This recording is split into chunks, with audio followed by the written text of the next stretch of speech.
હવે આ 15મું નામ અંગીકૃતો સ્વમર્યાદા આપણે પૂરું કરીએ છીએ. એ મર્યાદા સહિત એટલે વેદની મર્યાદાનું ઉલ્લંઘન કર્યા વગર જે લોકો લીલા લોકના જીવ છે એનો અંગીકાર કરે છે, એની કૃપા કરે છે. એ કૃપા માર્ગમાં પણ એ મહાપ્રભુજી ઉલ્લંઘન નથી કરતા.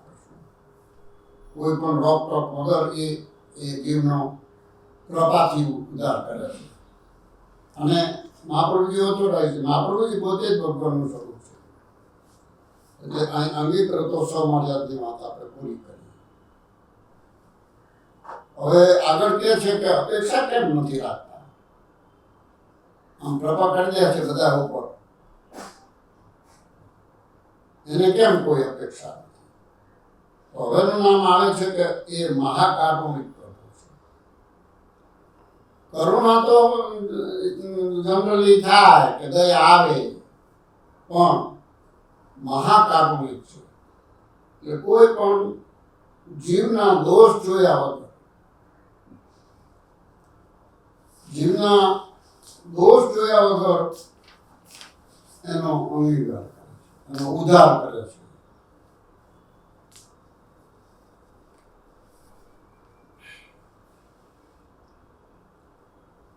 મોક્ષનું તો ઘણા આચાર્યો, ઘણા બધા સંત મહાત્મા પંડિતો બધું કહી ગયા છે. ઘણા પેલા એનું મોક્ષ માટે તો બધું ઘણું હોય છે.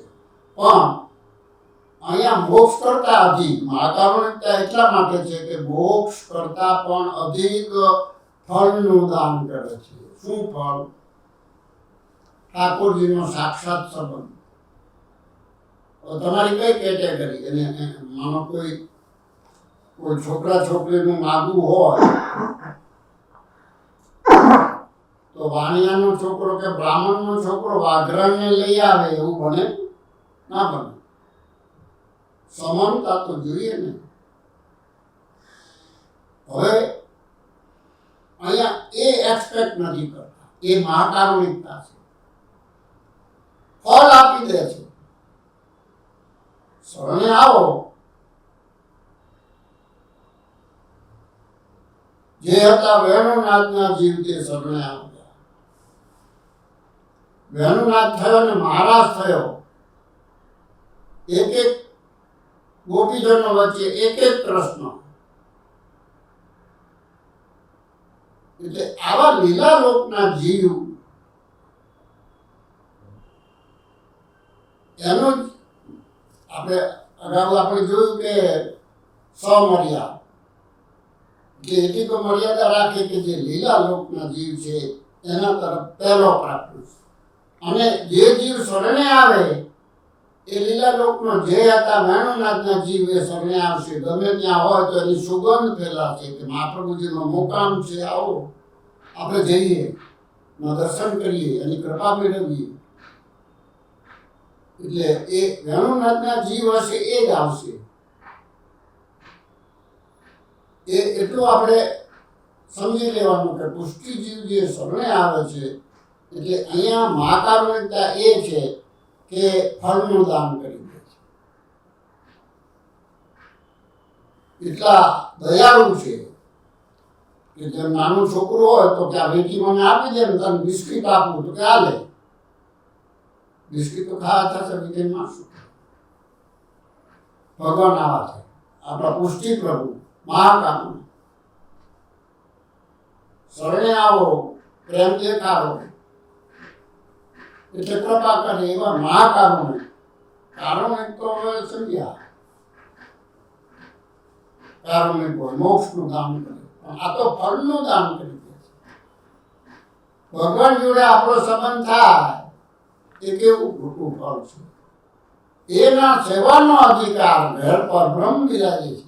મહાપ્રભુજીએ ઘેર ઘેર પોતાના હૃદયનું સ્વરૂપ પરબ્રહ્મ પધરાવેલું છે.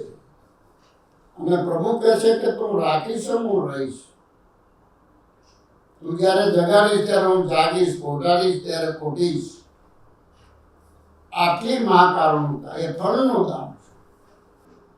પણ આપણે જેમ અગર જોયું કે ફળનું દાન તો કરે છે પણ એના નિત્ય નિયમો આપણે બધા જાળવવા પડે. કે વંશબંધ લીધા પછી અગ્નિનો આશરો ન કરવો, સત્સંગ ના કરવો, ને પછી અન્ય બધું અસમર્પિત નહીં લેવાનું, સમર્પિત કરવાનું લઈ શકો. એટલે એના દોષ આપણે ગયા છે. એટલે એ આ તો ફળનું દાન કરે છે કે એવા મહાકારુણિક છે. એવો દાખલો આમાં છે કે એમની જ્ઞાતિના દોષી હતા કે વલ્લભ તમારાથી નાનો છે અને એની બધા સેવા કરે, પૂજા કરે અને ભેટ ધરે છે, મને માગવા આપતું નથી. આવા મનમાં વિચાર આવીને દુઃખી થાય. દુઃખી થાય એ માણસ શું કરે? બીજાને આપકીરી કરે. આ વલ્લભને નડતર રૂપ થઈ જાય. એ વલ્લભને નડતર રૂપ થઈ ગયા એમાંથી એના નાતમાં જતા અને પેલાને કાકડા ફેંકે ગંદા. હવે જલગરિયા તો ઠાકોરજીની સેવામાં જલ લઈ જતા હોય ને આવું કાકડા ફેંકે તો એ આપણા શરીર છોવાઈ જાય. કારણ કે આપણો પુષ્ટિમાં એટલું સૂક્ષ્મ છે કે તમારો સ્નેહ હોય તો તમે ગમે તે ના ચલાવી લો તો ઉત્તમ વસ્તુના ભોગતા છે. તો આવી રીતે આવી ગડબડ ન ચાલે. એટલે એ બિચારા ફરી નાવા જાય, ફરી પાછા જલ ભરીને પાછા જાય, પાછા કાઢે. એટલે જલગરિયા મજા ના કે ભાઈ અમે ખોટું બોલીશું કે ભાઈ આ જલ લલાય એમને એમ પણ કેવું નહીં. અમને કમ્પ્લેન કરીએ છીએ આપને કે આ રીતે આવું તમારા જ્ઞાતિના માંથી આવું કરે છે. અને રસ્તામાં એ જ એનું ઘર જ હોય છે. તો મહાપ્રભુજીએ રસ્તો બતાવ્યો, તમે એક કામ કરો, એ જો તમારા ઉપર ફેંકે ને ભલે તમારી અપ્રોચ છો પણ એ તમે લઈને આવો. પછી એ કાકડાને સાફ કરી જલથી અને એની કાકડી બનાવી. એટલે જે સગડીની અંદર એ કાકડીની પેટાવી અને એના જે દોષો હતા ને મલિન અંતર દોષો એ એના ઓટોમેટિક સાફ થઈ ગયા. એટલે શરણે આવ્યા મારી ભૂલ થઈ ગઈ. એ મારી એનાથી નાના મહાપ્રભુજી પણ એને શરણે આવે છે કે મારી ભૂલ થઈ ગઈ. એટલે આવું પોતે જીવના દોષો કાઢવાનું પડે એ મહાકારુણિક છે. બીજા હોય તો છ થયો આપણે બીજું કંઈક અપનાવશું, પણ એવું નથી. એના દોષો બી દૂર કર્યા. આ કેમ આવું કરે છે? ઈર્ષા કરે. જેમ આપણે ઈર્ષાનો દાખલો આપ્યો હતો. ફરી એક જરાક સિમ્ટમ્સ આપી દઉં છું કે એને એક માણસને સંખા મળ્યો કે જે માગે એને મળી જાય, જે માગે એને જે ઈચ્છિત ફળ મળી જાય. તો પેલો કે હું આરાધના કરું ને એટલે એને બી એવો સંત મળ્યો. પણ એટલી વસ્તુ એનામાં કે ભાઈ તને મળશે નથી, પેલા ડબલ મળશે એવું પાછું જોડે વરદાન આપ્યું. એટલે આને એનો ઉપયોગ પેલાની ઈર્ષા માટે પેલાને ખતમ કરવા કર્યો. પણ એ પછી શું થયું કે એ જે માગે એનાથી પેલા ડબલ થતું જાય. એટલે એમ થાય કે મારે એક આંખ ફૂટે પેલા 2 ફૂટે. મારા ઘરે એક કૂવો હોય તો મને ત્યાં 2 કૂવા થાય. એટલે આંધળો એનાથી જતો પણ મરી જાય. આવો એની ઈચ્છા હતી. એટલે આવા ઈર્ષાળુનું શું દશા થાય છે? જાતે જ પોતાની ઘોર ખોદે છે. એટલે આવું વરદાન કે આને મળ્યું તો પછી મને કેમ ન મળે? એટલે એ એની ઈર્ષામાં એને એક મોટર આવી તો મારે 2 મોટરો આવી. એટલે આવી ઈર્ષાળુ સ્વભાવની આવી જ ગતિ થાય. ગીતાજીમાં પણ આવું દ્રષ્ટાંત આપ્યું છે કે ઈર્ષાથી પોતાની જ ઘોર ખોદાય છે. કારણ કે ઈર્ષા એ પણ એક બંધન છે. કારણ કે તમે બીજાના દોષ જોવો છો, બીજાની ઈર્ષા કરો છો કે ભાઈ આને આટલું કેમ મળ્યું, મને મળવું જોઈએ. એટલે એ જાતની આપણે પુષ્ટિ માર્ગની અંદર એ બધું બાધક છે. પણ માતાનું એટલા માટે કહ્યું, આગળ કહું છું કે જેમ પેલા શ્યામદાસ સુધારમાં મહાપ્રભુજી નિવૃત્ત થઈ ગયા કે એને એના વગર ના ચાલે ને આને એના વગર ના ચાલે.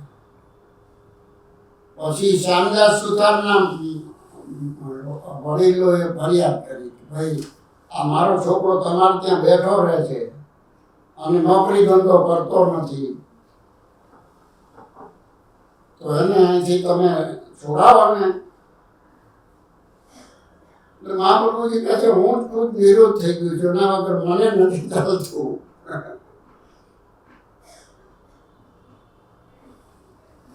એટલે આવો સ્નેહ કેવળ પુષ્ટિ માર્ગમાં એ મહાકારુણિકતા છે કે ભગવાન જીવમાં નિરોધ થઈ જાય છે.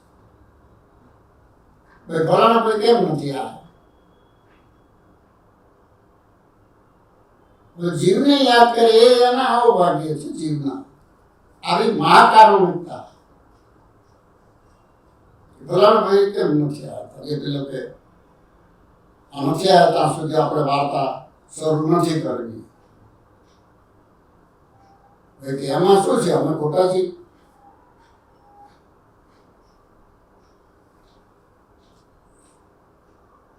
પેલા થિયેટરમાં આવે ને કે એનો વાયદો પૂરો કરવા માટે જો આના લગ્ન થઈ જાય તો જ એને વસિયતમાંથી મળે. એને વસિયતમાંથી વહેલું ખોલવા માટે કે પેલા નોકર જોડે પણ પડવાનું નાટક કર્યું કે પડી ગઈ. એટલે ઓડિયન્સમાંથી કે અમે શું ખોટા હતા. કારણ કે નોકરને ગામને થોડો ગરડો બંધાવે, અમે શું ખોટા હતા, નોકર જોડે પરણાવી દીધી.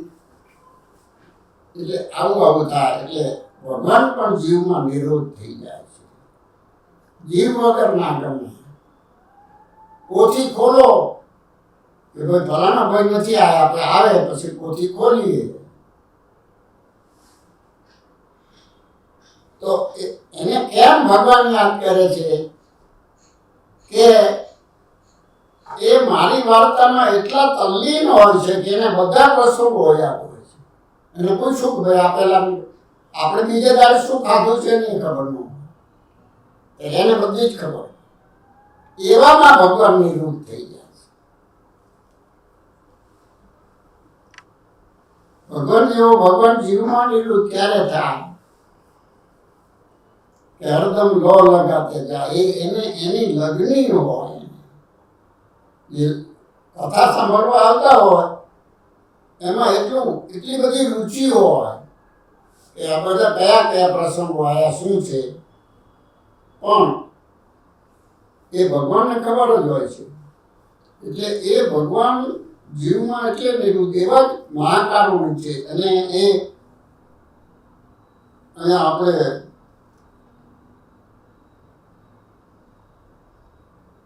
એ કરુણા જીવમાં રહેવી કે જે એને યાદ કરતો હોય એને ઉપર કરુણા દર્શાવી, એ જ એની મહાકારુણિકતા છે.